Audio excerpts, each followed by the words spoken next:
سیپیم election cell کی خصوصی transmission کے ساتھ مجھے کہتے ہیں فصیحہ۔ اگر ہم بات کریں 9 مئی کے واقعے کی تو 9 مئی کے واقعے کے بعد بہت سے پی ٹی آئی رہنماؤں نے پارٹی کو خیر آباد کہا، لیکن اگر ہم اٹک کی بات کریں تو اٹک سے میجر طاہر صادق ہیں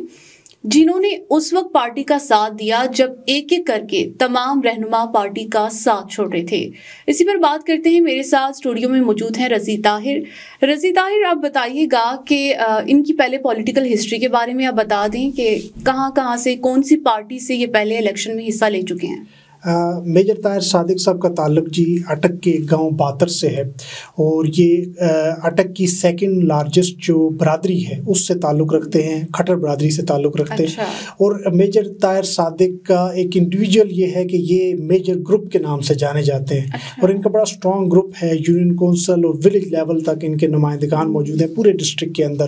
اور ان کی جو پولیٹیکل اپ رائزنگ ہے وہ مشرف دور سے ہے۔ مشرف دور میں یہ ضلع ناظم رہے، تو ضلع ناظم رہنے کی وجہ سے مشرف دور کے اندر اور جو مقبول ترین ضلع ناظم تھے ان میں سے ایک مصطفیٰ کمال ہیں، کافی مشہور ہوئے، لاہور کے میاں عامر کافی مشہور ہوئے، لیکن میجر طاہر صادق پنجاب میں بہت زیادہ جانے گئے، بہت زیادہ مشہور رہے۔ اور اس کی وجہ یہ تھی کہ انہوں نے اپنے ایک تو پرویز الہی صاحب کے بہت کلوز تھے، فیملی ٹرم بھی بعد میں بنے، ریلیشن بھی فیملی ریلیشن کی وجہ سے بھی، اور انہوں نے اپنے حلقے میں بہت زیادہ کام کروائے، اور کاموں کی وجہ سے سڑکوں کا جال بچھا دینا، نوکریاں بہت زیادہ کروائیں پولیس کے محکمے کے اندر، اساتذہ کے محکمے کے اندر۔ تو ہم یہ کہہ سکتے ہیں کہ یہ عوامی لیڈر ہیں، عوامی طور پر ابھر کے سامنے آئے، عوامی مسائل سنتے تھے، بیٹھکس میں جاتے تھے، لوگوں کے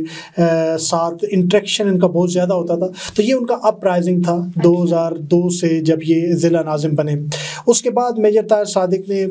جتنے بھی الیکشن لڑے ہیں اس تمام الیکشن میں وہ جیتے ہیں،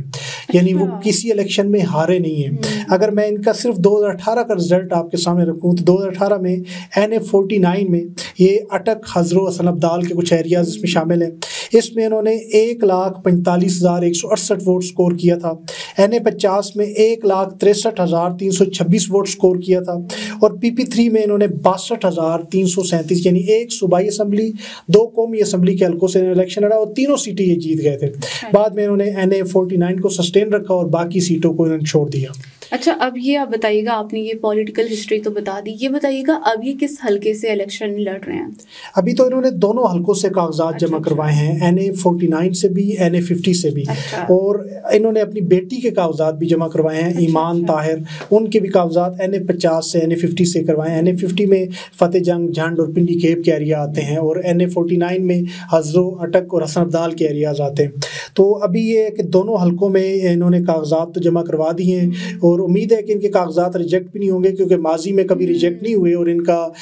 پولیٹیکل ہسٹری بھی موجود ہے، اور مسلسل یہ الیکشن لڑتے بھی آ رہے ہیں، تو اگر کوئی بدنیتی شامل نہیں ہوئی تو ان کے کاغذات ریجیکٹ نہیں ہونے چاہیے۔ اچھا، آپ یہ بتائیے گا، سوری میں آپ کی بات کٹ کر رہی تھی، یہ بتائیے گا آپ کے اب تک تو آپ نے کہا کہ یہ ہمیشہ جیتے ہیں، لیکن آگے آپ کو ان الیکشن میں کیا لگ رہا ہے؟ ان الیکشن میں یہ کتنے مضبوط ایک امیدوار ہیں؟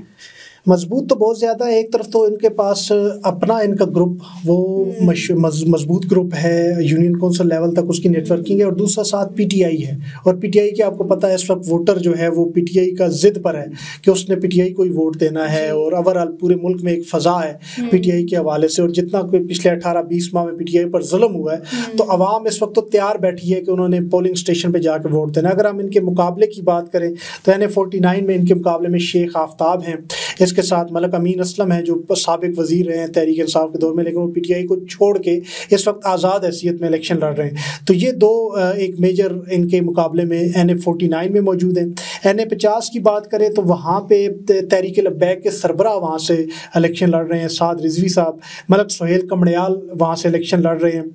اسی طرح وہاں سے سردار سلیم حیدر جو Pakistan Peoples Party Rawalpindi division کے جو پریزیڈنٹ ہیں وہ بھی وہاں سے الیکشن لڑ رہے ہیں۔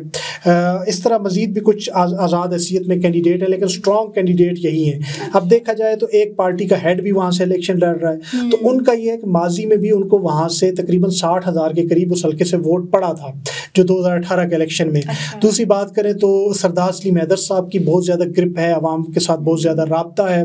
تو اگر وہاں سے ان کی بیٹی ہی کھڑی ہوتی ہے NA-50 سے تو NA-50 کی سیٹ وہ لوز کر سکتے ہیں، لیکن وہ یہ فیصلہ کرتے ہیں کہ میں NA-50 سے خود کھڑا ہوتا ہوں اور NA-49 سے اپنی بیٹی کو کھڑا کرتے ہیں، تو پھر ایزی ہو جائے گا کہ یہ دونوں سیٹیں، ایک باپ کے پاس ایک بیٹی کے پاس، دونوں سیٹیں ان کے لیے جیتنا بہت زیادہ ایزی ہو جائے گا۔ لیکن ابھی کچھ کہنا یہ NA-49 کے حوالے سے، NA-50 کے حوالے سے معذرت، جو فتح جنگ اور پنڈی کیپ کی ہے، وہاں پہ ابھی کچھ کہنا بہت مشکل ہے کہ وہاں پہ سردار سلیم حیدر مضبوط امیدوار ہیں، اور جس طرح TLP کے سربراہ وہاں سے الیکشن لڑ رہے ہیں، تو وہ بھی ظاہر سی بات ہے پوری جماعت وہاں پہ ایفرٹ کرے گی۔ لیکن ان سب کے باوجود اس وقت میجر طاہر صادق کا جو گروپ ہے وہ اٹک میں بہت زیادہ پاپولر بھی ہے، اور تحریک انصاف کا ووٹ بھی اس کے ساتھ شامل ہے، تو ان کے وہاں جیت کے امکان بہت زیادہ ہیں۔ مطلب جیت کے کافی زیادہ امکانات نظر آ رہے ہیں۔ جی بالکل ایسے ہی۔ اوکے، تھینک یو سو مچ، بہت شکریہ۔